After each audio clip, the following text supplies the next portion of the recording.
All right, welcome into the studios today. Our very special guests, ladies and gentlemen.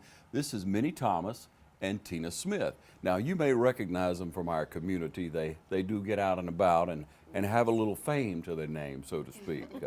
We welcome you all in the studio today. Thank you for having us. Yeah, it's a privilege. It really is. With all the excitement of a new movie actually being filmed here in Dublin, Lawrence County, and into Middle Georgia, we've had the opportunity to meet before and wanted to invite you all to come on and share with everyone about the story of the movie that's coming very soon to our community. Matter of fact, I understand auditions for local parts will be coming up about the middle of May, so about 15 days away. It's going to take place at the Carnegie Library, the old Carnegie Library, and people will be interested in that. I know they will because everybody wants to be in the movies, right? Yes. Yeah, so I want to start, first of all, Tina, you are Demarius Thomas's mother, for those people that don't know that. Yes, Demarius is a very outstanding individual, and I hope and pray that everyone would get involved, that is able to get involved with the movie and everything, and to contribute, because, you know, I think that this is a great opportunity for the city of Dublin for us to bring jobs and, you know, seek out talent that, you know, might be hidden or anything of that nature. And so it'll give everybody a chance to come out and enjoy themselves and see what talents that they can tap into to help the movie to be a big sell, you know. Yeah, and just the notoriety of a movie coming from a hometown, that puts places on the map there. Yes. And Dublin is a good town. It is to me, it's a progressive town in that people want to get along and they want to grow, they want to see things develop. But I think it's grown a lot, but I want to take a look back now. Minnie, where did you grow up? I grew up in Allentown, Georgia, about 20 miles west. Okay. All right, and most everybody knows where Allentown is, a rural area. And a lot of Lawrence County is rural. You know, you get out and you ride and there's just farmland and out there, and then a lot of us grew out in that way. You know, you grow up outside of the city of Dublin and you come to town. People still say that, as a matter of fact, I'm going to town, you need anything from town, you know. But times have changed a lot. Now, back in the day, it was a lot more rural, a lot more people farmed or had to make their living from a farm setting. But how did you grow up, Minnie? Oh, wow. When I tell you, I grew up very poor. I had to raise 4 kids, divorced, and it was really rough on me back then because the factory was closing, had no job. I had to do what I could to make ends meet. Yeah. And Tina, you one of the 4. Yes, I started working actually at a very young age, at the age of 9. My great-grandmother and my aunt, you know, would always have me, you know, we would go back to the fields back in those days. We would go pick peaches, apples, butter beans, peas, you know, whatever it was to help with, you know, school clothing and everything. And so I grew up relatively young because, you know, I was in the fields, and then from the fields, then I went also to work in the factories like my mother stated, but also the factories was closing, you know, rapidly. You know, and you couldn't hardly find a job in that area. And then at that time, you know, it was Dudley Apparel. I worked there. Then it was Campbell's Mushroom Plant. I also worked there, and they closed. And then I had to eventually, you know, migrate to Dublin. And then here in Dublin, I worked at Lytech Corporation, where they made lawnmower parts. And that factory is also closed. And then I even worked at Super 8, you know, motel after that. So it was, you know, kind of like factory feel, you know, throughout my lifetime coming up. What's now? Let's go back. Did you get a formal education? Were you able to complete school?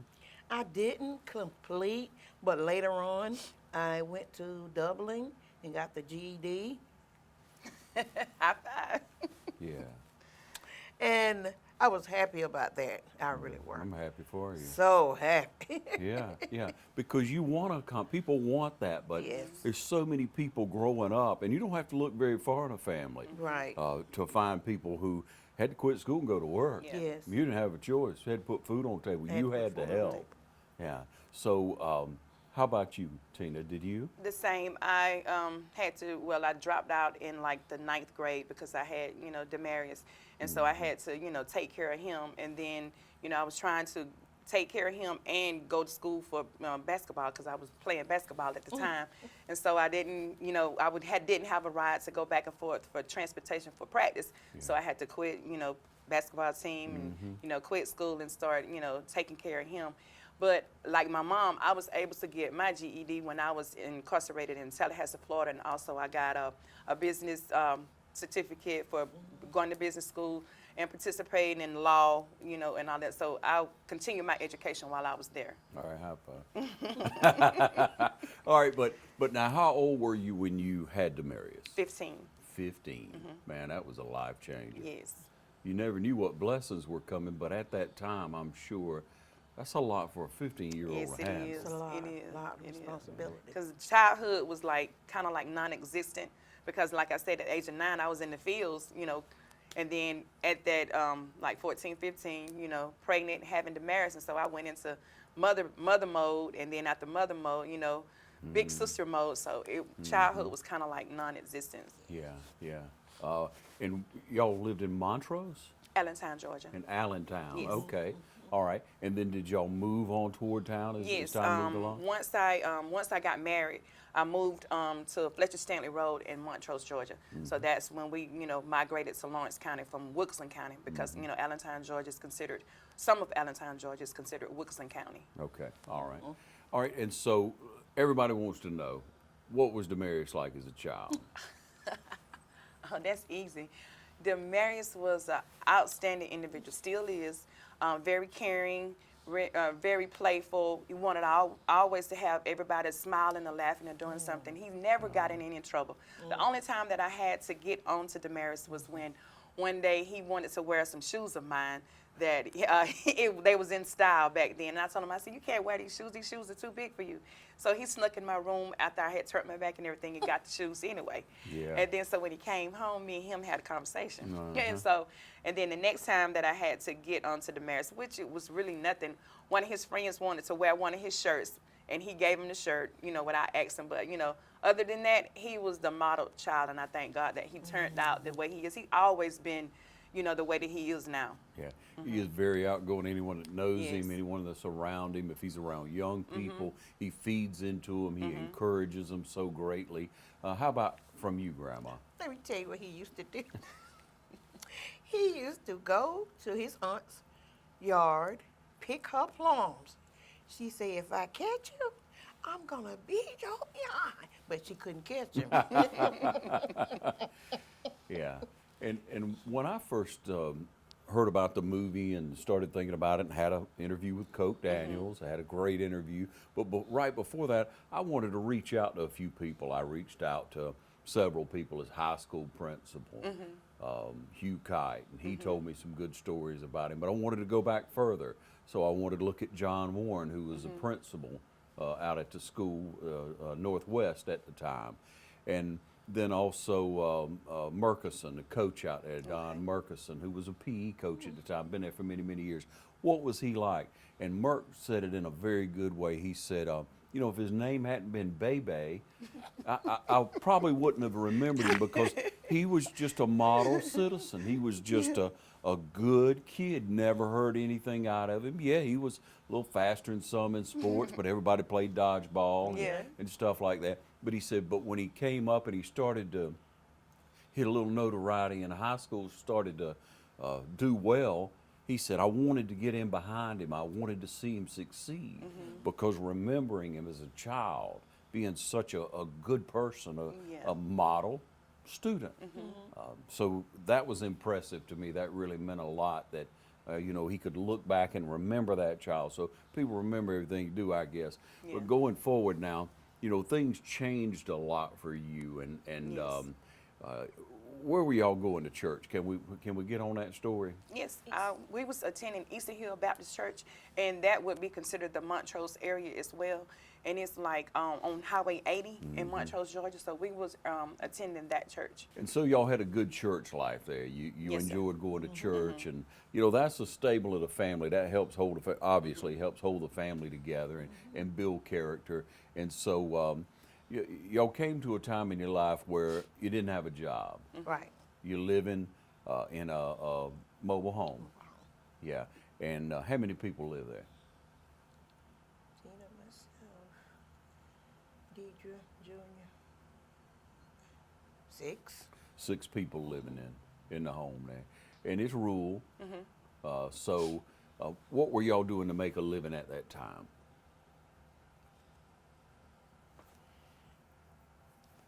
I tell you what I was doing. At that time, I started selling drugs because I didn't have a job. That was back in 85 or 86. I started with marijuana. I wasn't proud of myself now. Not one day was I proud, but my kids had to eat. And I wanted my kids to wear decent clothes to school. But what they had, it was clean. Yeah. Yeah. And I kept them clean. Yeah. But it was rough on me. But that's what wasn't. Sometimes, as I sit back, I thought I was doing the right things for my kids, but I was really damaging. Yeah. And it sounds to me like you saying, Minnie, that your conscience was bothering you. Yes. You do it, you get the money, but your conscience is bothering Bothered you. me. But at the same time, you'd lost your job with the factories. Yes. You couldn't find work. Yes. It wasn't easy. No. Yeah. But did you have any public assistance? Yes, a little. Yeah. It's never enough. Never know. Yeah. You paid your own way at the home? Your mobile home? Yes. Yeah, that. Yeah. Okay. And so there's a bad situation coming along that some people kind of know about, but a lot of people don't know the whole story. No. Yes. They don't know what all went down. Yes. No. They don't know how y'all wound up, both of you, in jail, in prison. Yeah. Man, that had to be a terrible time. It was a was. terrible time. Yeah. Didn't want to see my daughter locked up. That almost killed me by her being there. But then at the same time, it gave me strength to see her. But I didn't want to see her there. Yeah. So the two of y'all, do you have strength maybe to share with me that mid-'80s night and what was going on? And first of all, share with me now, how did you get involved with selling the drug? Did somebody seek you out? Yes, it was this guy that I was dating, this guy, and he introduced me to marijuana. He asked me, did I want to sell it? You know, to help me out because he knew I was struggling. I said, yes, I'll try it. You know, anything to help. So I started that, and it was slow. So he said, well, it's slow. You want to try something faster? So he contacted this guy, and the guy said, yes, he could hook me up, and he got me started selling crack cocaine. Yes, that was faster. So, So there was a real demand for crack. yes. Yeah. 'Cause that was And- like, what, early 90s? Yeah, that was in the 90s. Okay. Started All right. in the 90s. And it went on, it got popped. One night, Wilkerson County came in, and they found the drugs in the house this time. I went, and I think I stayed about 2 years. Was that 2 years? I don't think it was that much. 14 months. Okay. 14 months. I stayed 14 months. What was going on with you in that time, Tina? I had to take care of my other siblings. And we were staying in the trailer that, she used to live in as well. And so at that time, I had the marriage, and then I had my other sisters and brothers, and then I was getting public assistance at the time to be able to help take care of them and, have a roof over their head, make sure they ate, make sure, they catch the bus and go to school, because everybody else was younger than me. I'm the oldest of all my siblings on my mother's side. Okay. All right. And so that sustained you, the public assistance? It was like, it was still hard. But my aunt, I had my aunt next door. And so, it was like, the rural area, mostly the rural area, the family is close by. Right. So my aunt was next door, and then the next trailer was us, and then the next trailer was our cousin. So, if we didn't have something, we would go to them, or she would have us to come over to make sure that we ate, to make sure, that we had the lights on and the water running and everything like that. So Yeah. it And was see, good to have them by. I'm going to just pause that. A lot of people don't understand this, what it's like to not know if you got enough money to pay the power bill. Yeah, I mean, that's huge. yeah. in somebody doing without. That's huge in your life, and people that have been through it appreciate that experience greatly. They understand. They can look back in their mind and say, "I remember when I couldn't pay the light bill." Yeah. All right. I just want us to be able to relate. Here's all I'm trying to do. All right. Good. So you were in for 18 months, 14 months. 14 months. 14 I months. got released. And then you come out. Came out. And it didn't start back right then. But later on, I'm going to skip all that.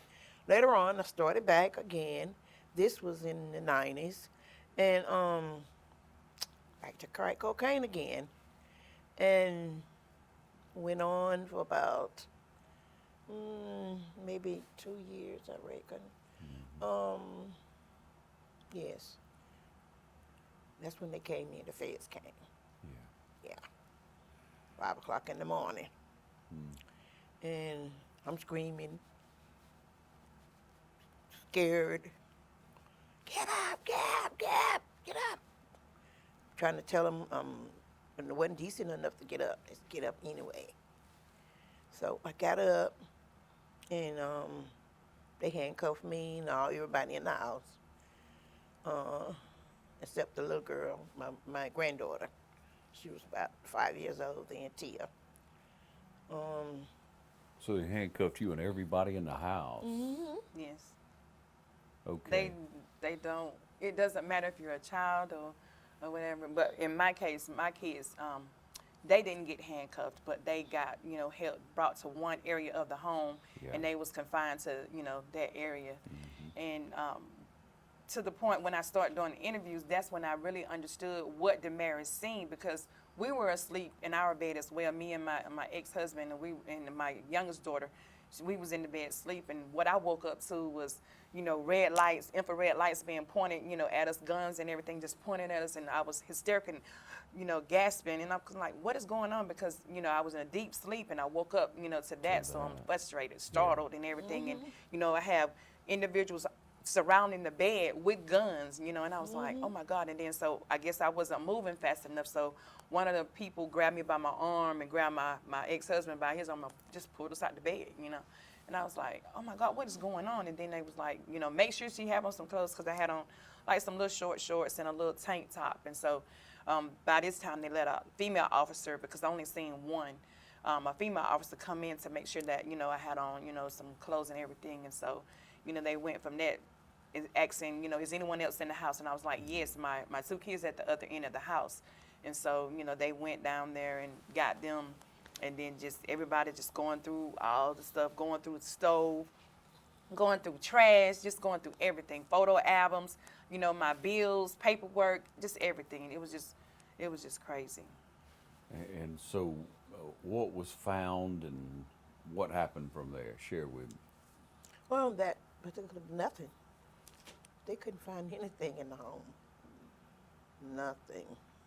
Well, at my home, they what they got from us was we had money. They got money because I had just got my paycheck and income tax check, and then I had some of her money. So they got money. They got jewelry. They eventually confiscated anything like PlayStations, all kind of things to accumulate at least $10,000 worth of merchandise, because anytime you have something like $10,000 worth of merchandise, it automatically turns fed.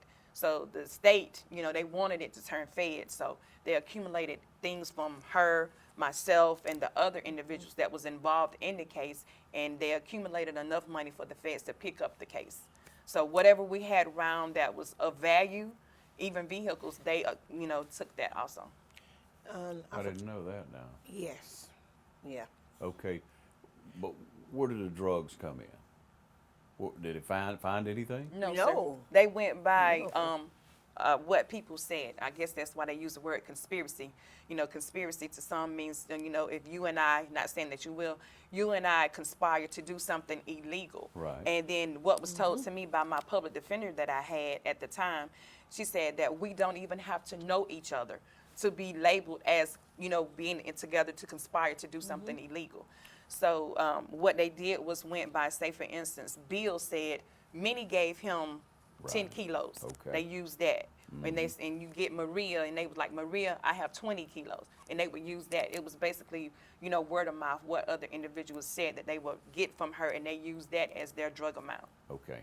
So they found informants. Yes. Yes. They found people that you had sold a drug to possibly before.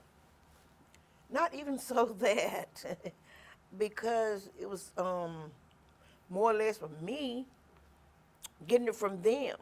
I got you. Okay. So it kind of rolled downhill. They rolled over on you for them not to get put into jail and Exactly. prison. I see. But not finding any it's been puzzling now. When you say that, it's puzzling to me that nothing was found. They just took the value of stuff, and then they took what informants told them Yes. that they sold to you. Well, that's, I don't know about that. That's but the court system, it has been strained, and Yes. it's like the punishment should fit the crime. Exactly. And so that's the whole story, ladies and gentlemen, that we're getting to here is Yes. extreme punishment. Yes. You were given what punishment for that? I was given 2 life sentences and 10-year probation. 2 life sentences. Yes. 2 life 2 sentences life sentences and 10 years probation. and $1 million fine. 8 million. 8 million. I'm sorry. Yeah, $8 million fine. $8 million. $8 million fine, Yes. which they wavered. Because they know we couldn't pay for it. I mean, eight Yeah. million. Yeah, and they tried to come up with over 10,000 Yes. to make the case. Yes. So it just numbers wouldn't match, obviously there. Yes. Yes. And then with to expound a little more on the life sentence, what I found out when I started studying law when I was in Tallahassee, Florida. Say for instance, if someone had a life sentence and they died, on their death certificate, it would say escape by death. How about that? Because they escaped their sentence through death. They didn't fully, finish their sentence, and it'll have escape by death on there. So 2 life sentences, you think, okay, you get an appeal or you get probation or you get, how do you get released off a 2 life sentence? Do you? You don't. You don't. No. You don't. That's why it's a double life sentence, That's right. to make sure you don't get out. You don't get Yes. out. Yeah. Yes. Okay, now, how did you get pulled into scenario? By association? What the part that I played was she would like ask me to keep money, only on 2 occasions, and I didn't speculate that it was drug money or anything like that. I just thought okay, I didn't think nothing of it, and I didn't think that I would get in trouble for just keeping some money. It wasn't like it was a lot of money, but to them by me doing that I was breaking the law. And so that's the part that I played in it. And then they wanted me to testify against her. They wanted me to tell, something about her that I obviously didn't know, because I didn't know the running of the, the operation or anything like that. I just know that she was my mom, and that I love my mom. But at the same time, they basically wanted me to tell them something about her, on her, in order for me to get the first plea agreement that they gave me was 4 years. And then they came back and said that, well, we have you on another, conversation, because basically they had a phone conversation. That's how I got basically pulled in. And then other people saying, I was the money, I was the bank. And they had another conversation, and they said, well, now we offering you 8 years. And I was like, 8 years? And I was like, let me listen to the conversation. It might not be me, because, they can, finagle things and make it sound like you. And they was like, you don't have to listen to it. And I said, well, I don't have to take this plea. And so come to find out, with them offering me the plea, they still wanted me to testify against my mom in order for me to get first the 4 years and then the 8 years. And I was like, no, I can't do that. And I said, you're going to have to do what you need to do, and I'm going to do what I have to do. Yeah. All right, now, Minnie, I'm going to Yes. ask the question. Yes. Where are you selling drugs? Yes. Okay.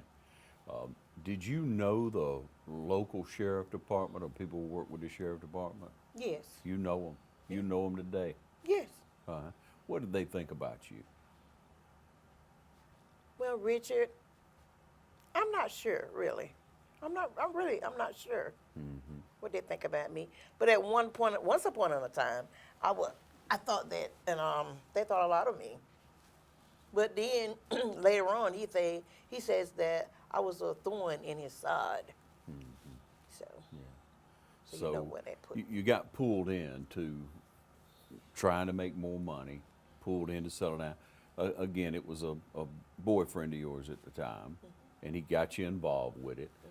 And then all of a sudden it rained down on you and you get put into jail. Now, we're going to take a short break, ladies and gentlemen, try to take a deep breath here because we have 2 ladies in prison, one with a double life sentence and one we're going to clarify in just a minute.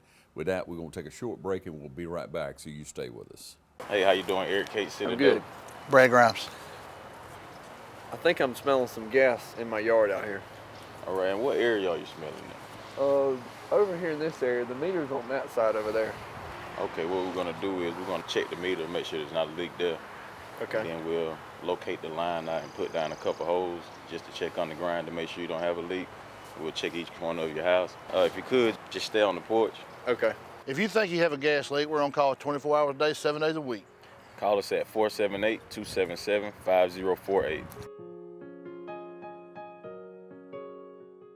Okay, welcome back, ladies and gentlemen. You know, when you come through a tragedy in your life, an extremely difficult situation, you come out the other side. A lot of times, you're feeling relieved, but most people don't come out as well with a star football player in their story, and everything's destined. Yeah. The Lord has things happen for a reason, Yes. and I believe we could all agree that many times a lesser crime gets an extreme punishment, and people who are poor and don't have anything a lot of times wind up getting punished much greater than someone with a little money who can pay for a better lawyer, Yes. who can work the system, and that's what it is, to go longer and drag it out and things turn out for you. I mean, we're just talking about the facts of life now. Yes. But you all didn't have that access to you. No. So you go into prison. Where was prison? Tallahassee, Florida. Were you in the same prison? Yes, momentarily, because one point she had to have a procedure done for her health. She had a biopsy done on her lungs, and she had an oxygen tank. And at the time where we were in Tallahassee, they were still allowed to smoke, and so she couldn't be around those individuals that smoked because she had the oxygen tank. So she had to get sent to Carswell, FMC Carswell in Texas. And so she was there probably about 13 months. But then when she came back, we was reunited and we did the remainder of our sentence in Tallahassee. Sitting here, I was tempted to ask, is prison as bad as you see sometimes, but to be locked up in a place and not be able to come and go. Yes, No, can you be. can't imagine that. I cannot imagine what it's like for that cell door to hit. Yeah. Well, in county jail, that's another thing that, even in the situation we was in, we was fortunate enough not to be, in a place where the cell door did close. We was like that in Macon, Georgia, for like 8 months. We was there, with the plexiglass when we visit, telephone with the little small hole, cut out so you can hear your family talking to you. But when we were in Tallahassee, we was able to have dormitories, because it was like seemed like an old college field, but it was still a lot of fences, a lot of guards, and then we were able to, if you stay out of trouble, they give you this place called the honor unit. So we was able to go to the honor unit, and the honor unit, we had day rooms, and we was able to go in our room, close the door, turn the light off and on when we got ready, but we still had rules as to what time to turn the lights on or off. But the dormitory, the officers still had access to the lights. The officer cut the lights off when it was time, but we had a little more freedom when we were in the honor unit. What did you do in prison? A clerk. At first, I was a housekeeper, and then I moved to a clerk. Okay. How about you? I first started off as a clerk of the whole prison. I was responsible for feeding the men and the women and keeping the records at the prison, and I also worked at the local commissary. So I was a clerk for the prison for like 8.5 years, and then the remainder of my sentence that I was there, I was working at what they call the commissary. I sold, the goods for the other inmates and stuff there. Okay.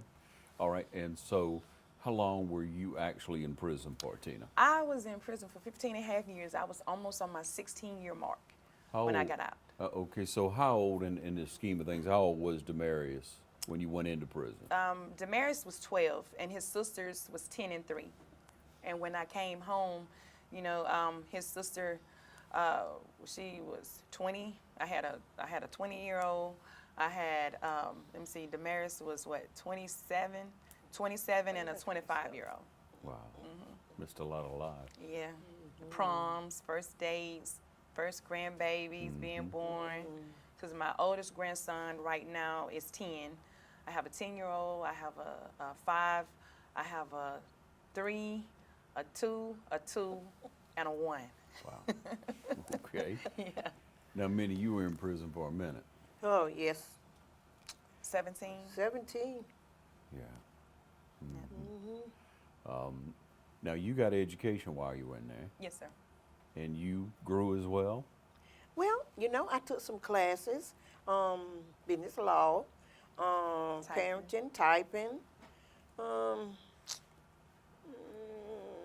Tried to make the best of the situation. Trying to make the best of the situation. Yeah. Okay, so tell me what happened next. How'd you get out? Well, first, both of us, we appealed the case. And so the appeal normally takes a year or longer. And if it comes back quick, we know that they didn't take their time to, go over the information. And so they came back with a denied, appeal. And so we were, staying in the law library trying to do whatever we could, to find some type of relief from the sentences that we, received. Yeah. And so, as time went on, it was like, I had started giving up. I had started getting frustrated. I had started losing hope, because it seemed like, nobody was listening, nobody wanted to pay attention, and we had already did a substantial amount of time, and it was like, I might as well just go ahead and finish the sentence. But then, things started happening at home where I needed to get back as quick as possible, because, I had some situations going on with my daughters that I needed to be here for them, and then I needed to be home, for Damaris and my mom as well. So what we did was we put in some paperwork, and then they had us fill out this thing on our core links in the facility. And so we filled out that, and it was like pro bono lawyers was willing to take our cases and present them to, the appeals team, and to see could we get some relief that way. So, we did that, and then so I went a step further. I did my own paperwork to get a clemency from President Obama. And, I told my mom about it, and I was like, man, what should I put, on this paper? And so, I just prayed about it and asked the Lord, and he was just say, speak from your heart. And so, normally it's good to have a lawyer to do that paperwork for you, so you get a better chance of, getting an answer and getting some relief. And I said, no, I'm not going to use a lawyer. I'm just going to use my experience, and I'm just going to tell the truth, and I'm going to put it out on paper and pray over it, and I'm going to send it in. And that's what I did. And, I had forgot about it and everything, because, staying busy, and it keeps you from thinking about, I'm doing this time, I'm away from my family. So was going to work, teaching classes, and making sure his mom was good. And then so just one day I had got this letter, and I'm thinking, it's from, the clemency and everything, but it was a letter saying that they had received my paperwork, and that, I was amongst the other people that, they was considering to give some relief to. Yeah. And I was like, okay. And, I showed it to my mama. We was happy, but I needed something concrete. Right. So one day I was working at commissary, and they told me, the lieutenant want to see you. And I was like, what? And so anytime the lieutenant wants to see you, it's two things: either a death in the family or someone has got in trouble. And I know I didn't get in trouble, because I was in the honor unit, and I stayed, I was away from all of that. And so I went up there, and, when I went there, the warden was there, the assistant warden was there, a counselor was there, and 2 other individuals there. And they was asking me, random questions. They was like, okay, what is your name? And I was like, saying to myself, nah, they know my name, they just called me. And I said, my name is Katina Smith. And they was like, well, how long have you been here? I said, 15 and a half years. Have you ever received any disciplinaries? Disciplinaries is when you get in trouble and then you get rolled up, Right. and you can lose 27 good days, days from coming home. They can Okay. take those days away from you. Okay. And I was like, no. And then they was like, does July the 13th mean anything to you? I was like, no. I was like, they was like, you sure? I was like, yeah, I'm sure. It doesn't mean anything to me. And then they was like, well, according to this paperwork right here, President Obama has commuted your sentence. And I just went to crying. I was like, oh my God. And it was so many thoughts going through my head. I was like, finally, I get a chance to see my kids. Finally, I get a chance to go to a game. Finally, I get out of this place. But then it was bittersweet, because I was like, I'm leaving my mom here. I'm leaving all these other ladies that, you know, I have a relationship with here that has life sentences like she has, or has 30 years, or has 24 years, because Wow. my sentence was 24 years in prison, 10 years probation, and the $8 million fine, like she say, which got wiped out because they know, you know, we wasn't able to pay it. But Now, the whole time, Demarius was doing well. yes, He'd been through college. You watched his career there. Yes. He made the draft. You were able to follow that? yes. In times when I wasn't able to follow him, I had family members and people sending me like newspaper clippings or the papers or pictures or anything of him, and I would just keep it, and then I would share it with, you know, the other ladies there. And so one game, I remember us getting shirts, and we had put tape, and we had put 88 on, you know, on our shirt, and wrote with eyeliner 88, you know, on our faces and stuff to support Awesome. him. Yeah. And I was able to talk to him actually before he got drafted. Because he was worried about his Achilles, because he had injured his Achilles Yeah. right before he got drafted. And he was saying, like, Mom, you know, you got to be invited. I said, you're going to be invited. I said, your talent and your character speaks for itself. I said, you don't have to go and compete. They already know what you bring to the table. And so basically, you know, I was able to talk to him and convince him, when they offer you the invitation, take it and go. And so he did that, and we was able to watch that, Awesome. and it was awesome. It was awesome. Yeah. But you're leaving your mother in prison, and you mentioned in a very compassionate way that there were other ladies there, and you Yes. knew they had a life sentence. They were Yes. going to be there.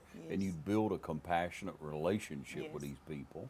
Yes, because they became our family, you know, Yeah. inside of there. Because, Right. you know, even in a situation like that, you have to look out for each other. And if you don't, you know, some people be to themselves, they, you know, it's the character and their heart. But my heart wouldn't allow me to, you know, not help this individual if I could. Right. So, you know, that's just the type of person that I am. You know, I help, you know, whoever I can help. And so us being together and forming that bond with each other, it made the time seems more bearable. Because, you know, it was times when they would get news from home that somebody had died, or a child, you know, was born, or, you know, different things that happened. And so we was there for each other to, you know, build each other up and to uplift each other while we was there. Life was happening on the Yes. outside, It was still and all going. you had was each other on the inside to Yes. share that with. So you had to build bonds. Yes. Or shut down completely, I Yeah. guess. And then that's, you don't No. want to see people do that. No, No. you don't. Okay, but now you came out. Now, how much longer did you spend in prison afterwards? A year. A year. By this time, Demarius had went to the Super Bowl. He got a chance to talk to the president. Oh yes, on my behalf, the president. The president asked him one day, "How is your grandmother? How is your grandmother?" He says, "Yes, I want to talk to you about that." And they talked about me, and the president told him, "Well, don't worry, son, I got that." They had pushed my paperwork back to the side. Yes. But after that, and he told me that, I didn't worry a bit. I know it was a done deal. Awesome. Yes. You had the confidence. Yes, and I that did. got you through the last part. It because got you me knew through the There last was daylight. part. But the real point to me, ladies and gentlemen, is that, again, the punishment should fit the crime. Exactly. Okay? Exactly. And that's what we're talking about here is the extreme amount of time of the punishment compared to actually what was found or what was done. And, Yes. and you know, I know people fall on different sides of the fence on it, but going forward, when we're looking at it, you were able to come out. And again, those other people didn't have a way out. Those other people didn't have an NFL star speaking on their behalf. Now, the Lord lays out everything the way Yes. it is. Yes, he do. You know, He giveth and He taketh away. We know that, and blessed be the name of the Lord. But you both got out of prison. What was the first thing you did when you got out? I went to Zaxby's. I went, and my sister Deidre took me to Zaxby's because I was like, I want me some real food. Yeah. You know, I want something. And so the bus station, because I had a certain time to be at the halfway house in Macon, so I couldn't go too far. So I went to Zaxby's and I got the chicken salad. And I ate that, and then on our way to the halfway house, we called Demarius and we let him know, you know, hey, guess what? Guess who I got in the car with me? And he was like, who? And then she was like, your mom. He was like, oh, that's what's up. That's cool. So I was able to talk to him before I went into the halfway house. Yeah, that's the Yeah. first thing. That's the first thing I had. What's the first thing you did when you got out? Well, I wanted to talk to my family. That's what I wanted to do. Food I went too big on. You wanted to hear from them. You wanted to be able to speak to them. I bet Right, you did, I Minny. did. I bet you did. did.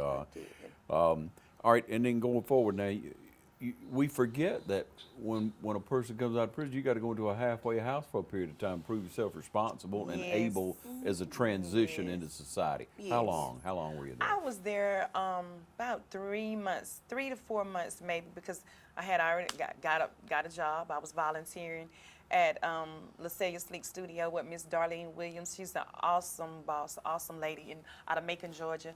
And I was volunteering there with her and, cleaning up at the halfway house and everything. And after that, they told me I was good, and I was able to come home. What a relief that was. Yes. And Minnie, let's talk about your time in a halfway house. I was there maybe a month and a half because the chemicals that they were using, I couldn't inhale them. So one particular day, they got to me. They said, we got to get you out of here. Yeah. All right, and where did you go, Tina, upon release from the halfway house? I came here to Dublin, Georgia, with my sister Deidre, and I had been here maybe, I want to say, about 2 to 3 months before I started working at Goodwill. So Okay. I had to go to work at Goodwill, and I stayed there for maybe about 13 months, I think it was. I was there working. Yeah. Minnie, how about you? And by that, repeat cycle, because soon as she had moved out and got her house, I came along and started staying with my daughter Deidre. Yep. And now, so now you live in the city of Dublin, I Yes, sir. understand, Tina. Yes, sir. How has life been since you came out? Let's think about your first grand experience, the best experience you had. Super Bowl. Super Bowl, yes. I was able to go to the Super Bowl in Santa Clara, California, and spend the whole week with Demarius and his teammates and their families. So, I was able to meet all them and the coaches and everything, and that was an awesome experience. That was an awesome experience. And I loved and enjoyed every moment of it. And after I came home, from the Super Bowl, then I guess, some other people started recognizing, who I was. But I like to say behind the scene myself. I like to say behind the scene. And that had to be just an incredible experience, but being out in print, being Yes. online, your Yes. face being there and you being with it, it's an incredible story. Yes. It's kind of a comeback story. Yes. I mean, how wonderful is that? Yes. Minnie, tell me about your first grand experience. Let me see. My time was when I got a chance to see Katina on TV. She was so beautiful, sitting in the suite. I said, oh my God, WMAC. Yeah, And that was when the Denver Broncos played the Pittsburgh Steelers in the playoff game. yeah. Sorry, Pittsburgh Steelers fans. Yeah, and so when we look at it, you're only the good side of things. Yes. You paid your debt to society. The reprieve's been there. You're home. You're able to get up and go, and you've adjusted. You seem like you've adjusted so well.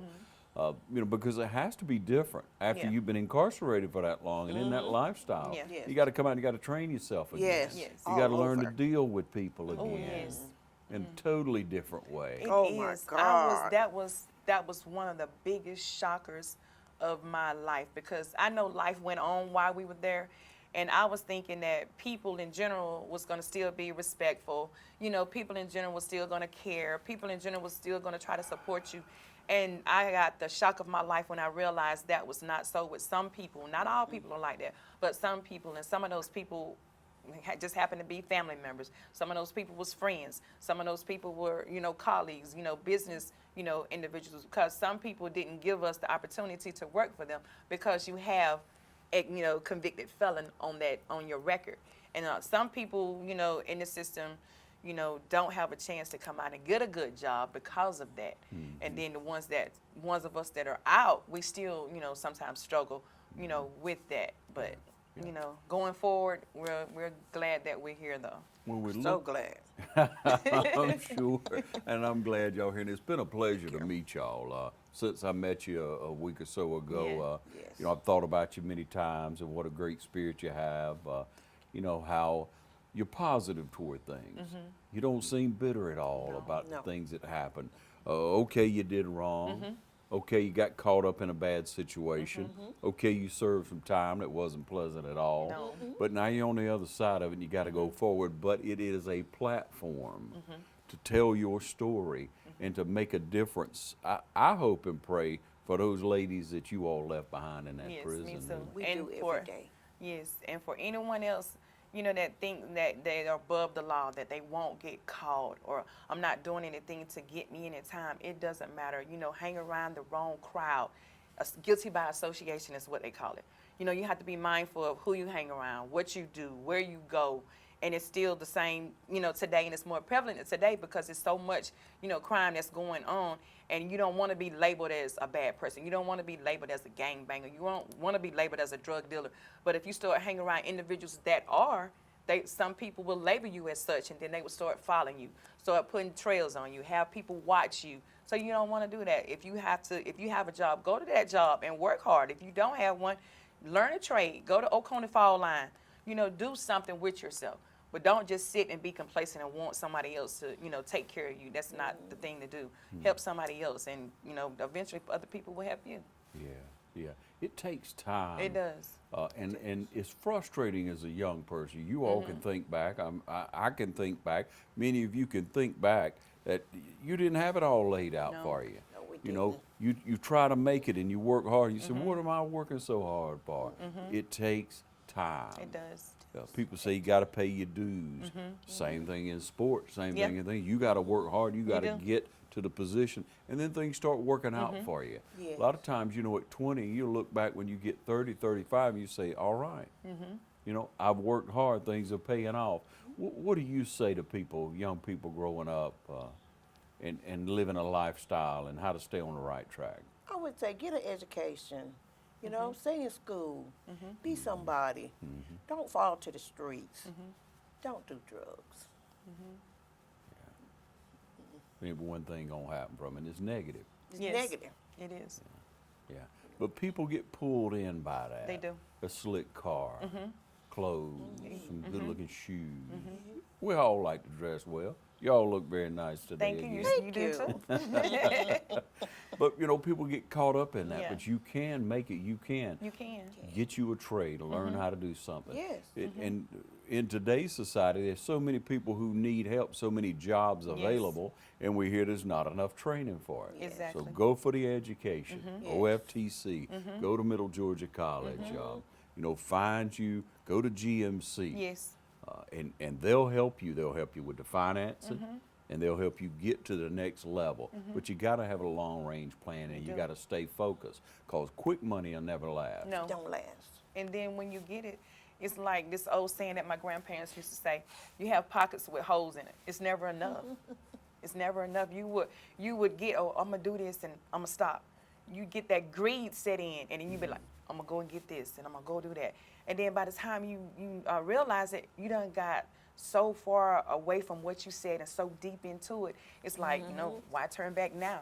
But you can't do that. And it is so, it's sad that people think that that's the only way that they can make it. Life is a lesson. You struggle, and if anything's worth having, it's worth struggling for sometimes. In situations when you struggle, I find out that that's where you find your strength. You can pull yourself up, by the grace of God, and He give you the strength to go on and push on. I mean, because, it's so many things that, like athletes, they have to learn the playbook. They have to be a certain size. They have to be a certain speed. They have to jump a certain height. It's so many things that they do to condition themselves to play those sports, whether it's football, whether it's baseball, whether it's soccer, whether it's weightlifting. Why can't we do the same thing if it's a trade that we like? You know, push yourself to the limit, or something that you want to do. You know, push yourself to the limit and do those things. Don't expect everything to be handed to you, because if it's handed to you, you didn't really work for it. Right. That's why somehow I look at it sometimes. That's very good. Very good. Minnie, what do you hope comes out of this movie production? I hope people will see the truth, what really happened, and they get educated on the laws. Because I think, we deserve it sometime, but we didn't deserve the time that was handed down. And I really hope they enjoy it, and it touched somebody's life. There you go. Yeah. Tina, what you thinking? I'm going to piggyback on everything she just said, but also, like I was saying about the talent. Yeah. I know Dublin, Georgia, and Middle Georgia has a lot of talent. I'm willing to come to the set, and I'm willing to look at these individuals that's going to be participate, and I want to see this new talent, and I want to see who these individuals are, because I want to hear something good from the people in Middle Georgia and not all the negative that I've been having. And like she said, I want people to get educated about the laws, because when they say mandatory minimum, that's basically like a 20-year sentence for people that don't know. Get educated about the laws, get an education for yourself, and then sometimes, even with the education, it's still hard to find jobs. But there's so many jobs, like you stated, out here that needs you guys. We need you to rise up. We need you to stay on the straight and narrow path that leads to blessings beyond your measure. But, I want them to be, active, proactive, and I want them to participate. I want them to continue to support Middle Georgia and continue to support DT and especially TV 35, Mr. Ron. Yes. And Tina Smith here with us again, ladies and gentlemen, and Minnie Thomas. It's been a pleasure to be able to speak with y'all. Now, I got to leave it up. I love Baby, and we all love to watch him play, and we get enthralled in that. I have one son, older son, Trevor, who for some reason likes the Panthers. He likes, Cam Newton and the whole team. Yeah. I mean, he's enthralled with him and the program that they built in a short period of time. And then myself and my younger son are Falcon fans. We love to go up there and put him in the middle, and hopefully the Falcons gonna win so we can chest bump him with him in the middle.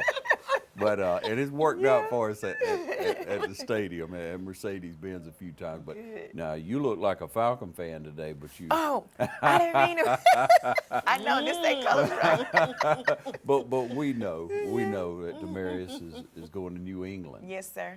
And a lot of potential. He got an incredible quarterback Yes, to play yes, with. So yes. that'll mean a lot of difference coming back from an injury. Yeah. Yes. And we all think and pray for him on that, Thank and you. wonder what the next step is, and he got to take care of himself. But he's a hard worker. Yes. Yes, he is. And actually, right now, that's exactly what he's doing. He's working hard right now, rehabbing, and conditioning himself and meeting his new teammates. Yeah. Actually, yeah. Yeah, and he always gels with people Yeah. around him. Oh, Yeah. yes. Yeah. In a He doesn't hurry, meet a so. stranger. So we hoping he just had golden hands all the way through and stays safe. Yes, Because yes. we know the ball's going to be thrown to Yes, him. And yes. even though we're going to be rooting for him, I Yeah. still love the Falcons now. We respect that. We respect that. We respect that. Yeah. But as you see these ladies around the community, I want you to encourage them. A lot of things are going to start happening here in our community, ladies and gentlemen. You're going to see it happening. You're going to have an opportunity to try out for a Yes. part. Yes. You're going to see a movie crews coming in, filming around the Yes. town. Won't you put on your best attitude, your best face forward, welcoming people from out of the area Yes. into our area, Yes. and getting behind this movie, because Please do. Please do. what we're trying to do is make a difference in people's lives and let them Yes. understand that if you do the crime, you're going to do the time. Yes. Yes. But the time should be appropriate for the Yes. crime you do. There's two sides to the coin. Nobody pointing any fingers. Wrong was done and wrong was done. Yes, sir. So with that, ladies and gentlemen, we want you to continue to join us here on TV 35. We're going to have more programming coming your way about the Yes. great movie coming up in our community. Thank you again, ladies. Thank you for Thank having you us. for having us. All right, we'll see you next time right here.